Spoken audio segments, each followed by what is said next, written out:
जिसके दम पर उछल रहा है ना, वो हमें आप कहकर बुलाते हैं और तेरे चमचे मुझे बाप कहकर बुलाते हैं।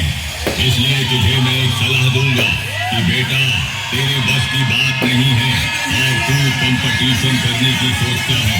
जा बेटा जा और अपनी अम्मा से पूछ कर आ, क्योंकि बेटा लिबिर दांत चियारने से पूरा तू गधा लगता है, गधा। और जिस दिन मेरा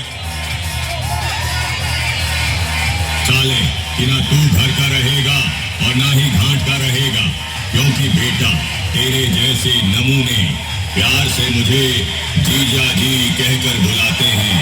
जीजा जी।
भैया